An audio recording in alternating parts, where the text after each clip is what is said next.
नमस्कार, स्वागत आहे तुमचं या डेटाच्या अनालिसिस व्हिडिओमध्ये.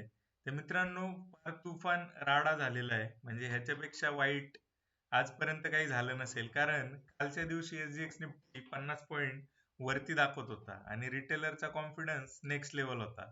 रिटेलरला वाटत होतं 25,500चा जो सपोर्ट आहे ना, तो फार स्ट्रॉंग सपोर्ट आहे आणि याच्या खाली जाणार नाही. तर अशा 4 वेळा इथे लाईन तयार झाल्यानंतरून हा 25,500चा सपोर्ट एकदम त्याला स्ट्रॉंग आणि स्ट्रॉंग सपोर्ट होत होता.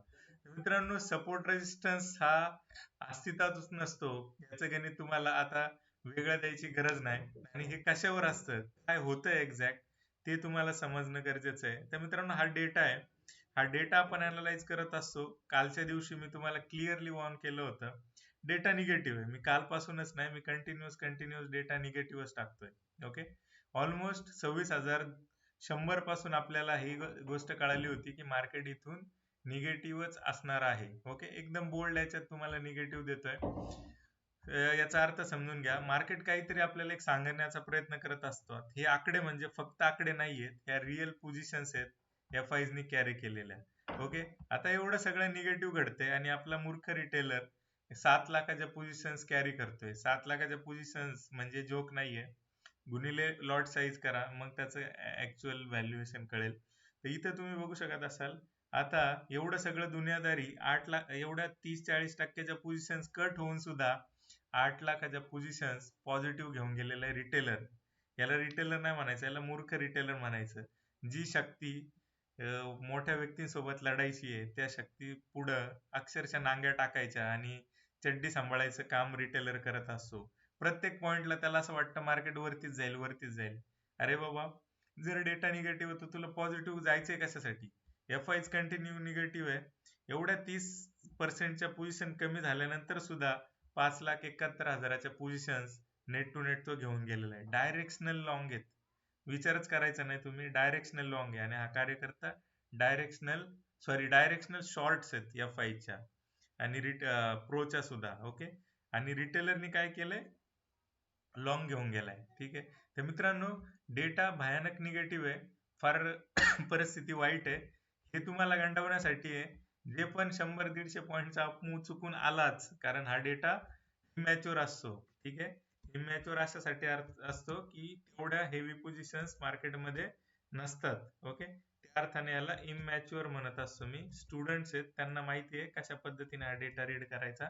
आणि दुपारनंतर जी मूव आली ना, ती सुद्धा त्यांना 100% माहिती आहे. त्या रिलेटेड गोष्टींवर हे केलं असेल. स्टुडंट असतील तर कमेंट नक्की करा, तुम्हाला त्याचं कशा पद्धतीचं अनालिसिस दुपारी 1-1:30 नंतर 2 नंतर मार्केटमध्ये जो जी डायरेक्शन येते ना, इमॅच्युअर डायरेक्शन असते. कारण मोठ्या प्लेअरचं गणित इथेच झालेलं असतं, बऱ्यापैकी अनवाइंड करून झालेलं असतात. इकडे शॉर्ट पोझिशन ज्या फ्रेश ऍड झाल्या. ओके, हे हे पण आपल्याला आयडेंटिफाय करता येतं का इंट्राडे? येस, हे सुद्धा 200% ऍज इट इज कॅप्चर करता येतं. ओके, विनंती आहे, ज्या लोकांनी शिकलेत त्यांनी 100% कमेंट करून सांगा हे आपल्याला पकडता येऊ शकतं किंवा नाही ते. ओके, तर मित्रांनो, एवढं सगळं असताना आपले काही जे स्टॉक्स आहेत, तुम्ही बघू शकत असाल, इथे 4% वर गेलाय, हा 3% वरती गेलाय. ओके, 223-33 रुपयापासूनची जर्नी ही आता 340 रुपयापर्यंत आहे. मार्केट एवढं हेविली निगेटिव्ह आहे आणि तरी सुद्धा हे शेअर्स अशा पद्धतीने उडतायत. ह्याच्या पाठी काय लॉजिक आहे, ह्याच्या पाठी वेगळं काय सिक्रेट आहे, ह्याच्या पाठी काय घडतं, ही थॉट प्रोसेस तुम्हाला समजून घ्यावी लागेल. ओके, रिटेलर परिस्थिती सगळीकडेच वाईट नाहीये, इथे चांगले शेअर्स वर पण जातात आणि ते कसे आयडेंटिफाय करायचं याचं गणित बऱ्यापैकी तुमच्यापैकी लोकांना माहिती आहे, जे शिकलेत माझ्याकडून. ठीक आहे, ते सांगू शकतील, कमेंट जरूर करा. SGX निफ्टी पॉझिटिव्ह आहे आणि ह्या पॉझिटिव्ह नोटवर डेटा हेवी निगेटिव्ह आहे. ओके, याच्यापेक्षा अवघड डेटा मी बरेच दिवस पाहिलेला नाहीये. जी पण अपसाइड येईल ती सेलिंग साठी येईल. मग याचा अर्थ असा आहे की प्रत्येक लेवलला जाऊन पुढे घ्यायचे. तुम्हाला काही गोष्टी समजून घ्याव्या लागतील, स्ट्रॅटेजी डेव्हलप करून त्या हिशोबाने हे करावं लागेल. ओके, तर डेटा 100% निगेटिव्ह आहे. निगेटिव्ह डायरेक्शनलाच काम होणं अपेक्षित आहे. जी पण अपसाईड येईल ती सेलसाठी तुम्ही हे करू शकता. तर मला काही गोष्टी रिटेलर बद्दल बोलायच्या आता. मी ग्रुपवर टाकलं होतं 25,500चं सपोर्ट पायी बरेचसे लोक लॉस केले असतील. मला बरेचसे स्क्रीनशॉट आले की विकास फार भयानक परिस्थिती आहे. कोणी 14,000, कोणी 50,000, कोणी 53,000 लॉस करून घेते. हे कशासाठी? ओके, हे कशासाठी एवढा हेवी लॉस तुम्हाला कशासाठी करायचा आहे? तुम्हाला जर ती प्रोसेसच माहित नाही, जे युद्ध लढायला चालले त्या युद्धाचे नियमच माहित नाही, त्या युद्धात कोण प्लेयर आहे, ते काय करतायत हे तुम्हाला माहित नाही, तर तुम्ही हे युद्ध जिंकणार आहात का? ओके, अजिबात नाही. सपोर्ट रेजिस्टन्सने हे तर अजिबात होणार नाही. आजच प्रूव्ह झालेलं आहे. तुम्ही सकाळच्या तुमच्या फेवरेट न्यूज चॅनलवर जाऊन बघितलं असेल की आज 25,500 का नहीं तोडेगा, 200 पॉइंट का मूव आएगा पॉझिटिव्ह साईड, कहा गया 200 पॉइंट का मूव, नेक्स्ट टू इम्पॉसिबल. तुम्ही शिकणार नाही तर होणार नाही.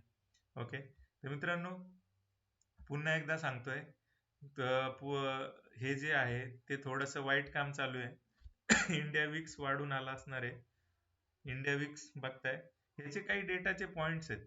7% वाढून आलाय, फार भयानक आहे.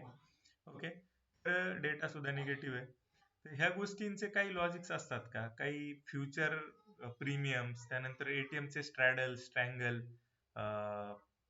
ओआय, त्यानंतर अजून प्रोबॅबिलिटी, ह्या काही गोष्टी ज्या मॅथमॅटिकल आहेत त्या इथे काम करतात का? हो, ह्या गोष्टींवरच हे सगळं आहे.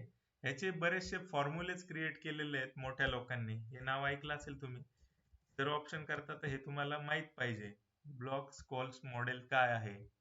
ह्याच्यात जे फॉर्म्युले आहेत ते फॉर्म्युले तुम्हाला येतात का? तुम्ही एवढे हुशार आहात का? हे फॉर्म्युले तुम्ही समजून घेतलेत का?